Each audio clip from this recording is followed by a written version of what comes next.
Purple યામ એટલે કે રતાળુ કંદનું આજે શાક બનાવીશું. આ રતાળુ સ્વાદિષ્ટ તો છે જ અને ઉપરથી બ્લડ પ્રેશર અને સુગરને પણ કંટ્રોલમાં રાખે છે તથા પાચન તંત્રને પણ મજબૂત કરે છે. રતાળુ તમે તળીને, બાફીને અથવા બેક કરીને પણ ખાઈ શકો છો અને વ્રતમાં પણ ખાઈ શકાય છે. તો ચાલો સરસ રતાળુનું એવું શાક બનાવીશું. નમસ્કાર, હું કલ્પના અજય નાયક. મારા કિચનમાં આપ સૌનું સ્વાગત છે. આ નાના અને ગોળ 3 રતાળું છે ને વજનમાં ત્રણે થઈને 400 ગ્રામ છે અને આ રીતે બધી બાજુથી સરસ કડક હોય ને એવા લેવાના. તો સૌથી પહેલાં રતાળુની આપણે છાલ ઉતારી લઈશું. પર્પલ યામ એટલે કે એના નામ પ્રમાણે કુદરતે એમાં એટલો સરસ પર્પલ કલર એટલે કે જાંબલી કલર આપ્યો છે, જુઓ તમે.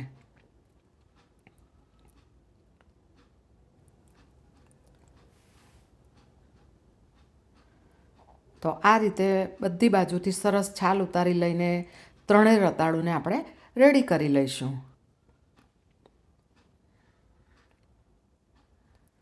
અને છાલ ઉતારી લીધા બાદ એકવાર પાણી વડે સારી રીતે ધોઈ લેવાના અને કોટનના સાફ કપડાં વડે મેં કોરા કરી લીધા છે. હવે એના મોટા મોટા 2 ટુકડામાં કટ કરી લઈશું. રતાળું કાપીએ ત્યારે થોડા ચીકાસ પડતા હોય છે એટલે પાણીમાં નહીં કાપવાના, એ ખાસ યાદ રાખજો. રતાળુને પહેલાં આપણે બાફી લેવાના છીએ અને ત્યારબાદ શાક બનાવીશું. તો આ રીતે કાણાવાળા સાધનમાં આ રીતે ગોઠવી લેવાના અને મોટી તપેલી અથવા ઢોકળિયામાં નીચે પાણી મૂકીને આ ડીશ ગોઠવીને વરાળમાં બાફવાના છે અને ગેસની મીડિયમ ફ્લેમ પર 12 થી 15 મિનિટ રાખીશું.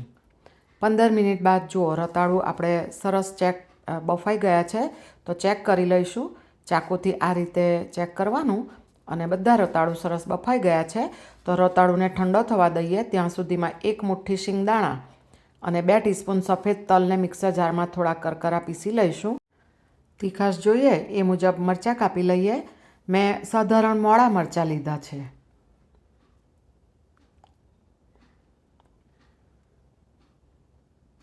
બે ઇંચ જેટલા આદુનો ટુકડો લઈશું અને 2 ટીસ્પૂન જેટલું ફ્રેશ કોકોનટ લઈએ અને તલ તથા શિંગદાણા ક્રશ કર્યા એ છે.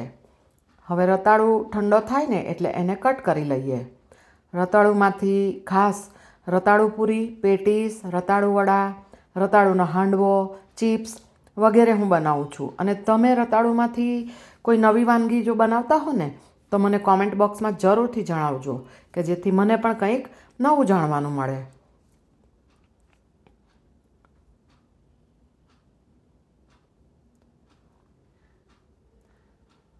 હવે રતાળુનું શાક બનાવીશું.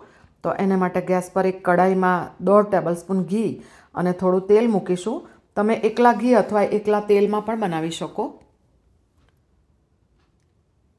1 ટીસ્પૂન જેટલું જીરું ઉમેરીએ અને ત્યારબાદ આદુને છીણી લઈશું અને છીણી લીધા બાદ થોડું એને સાંતળી લઈશું.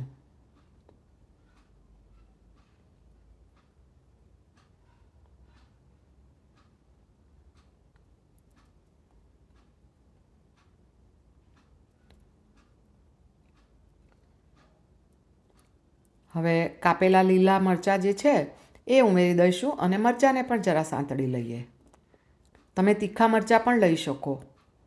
હવે રતાળું ઉમેરીએ અને ત્યારબાદ સ્વાદ અનુસાર મીઠું લઈશું. તમે વ્રતમાં ખાવાનો હોય તો સિંધવ મીઠું લેજો.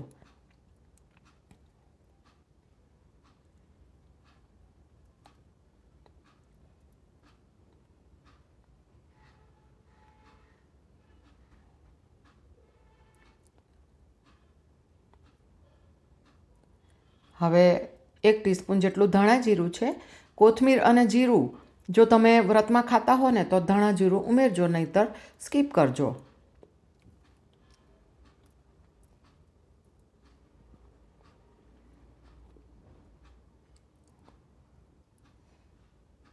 ફ્રેશ કોકોનટ લીધું છે એ ઉમેરી દઈશું અને ત્યારબાદ મિક્સર જારમાં ક્રશ કરેલ તલ અને શિંગદાણા ઉમેરીએ. શિંગદાણા મેં કાચા જ લીધા હતા.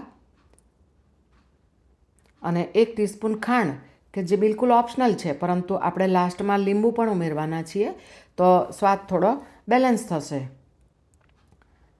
અને આ બાફી લીધેલા રતાળું તમે ઘીમાં સાંતળીને ફક્ત ખાંડ ઉમેરીને બનાવો ને તે શાક પણ રતાળુનું બહુ જ સરસ લાગે. મારા ઘરે તો બધાને ખૂબ જ પસંદ છે, ખાસ કરીને તમારો ઉપવાસ હોય ને ત્યારે.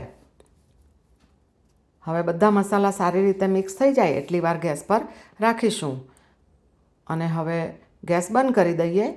આપણે રતાળુને ઓલરેડી સ્ટીમ કરીને લીધો છે અને હવે 1 ટીસ્પૂન જેટલો લીંબુનો રસ ઉમેર્યો છે.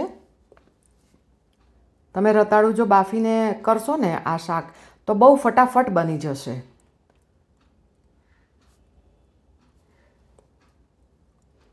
તમે આ સ્ટેજ પર સૂકી લાલ દ્રાક્ષ અને કાજુના ટુકડા પણ ઉમેરી શકો.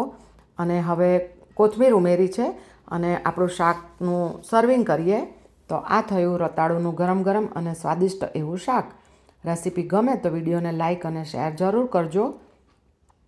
અને આ શાક તમે નાની ભૂખ હોય ને ત્યારે એકલું પણ ખાઈ શકો. અને ચેનલને હજી સબસ્ક્રાઈબ ના કરી હોય તો જરૂરથી કરજો અને બેલ આઇકોન જરૂરથી પ્રેસ કરજો કે જેથી નવા વિડીયોનું તમને નોટિફિકેશન મળે. અને ફરી મળીશું આવી જ એક નવી રેસીપી સાથે. ત્યાં સુધી તમે તમારું અને તમારા પરિવારનું ચોક્કસપણે ધ્યાન રાખજો અને આવજો.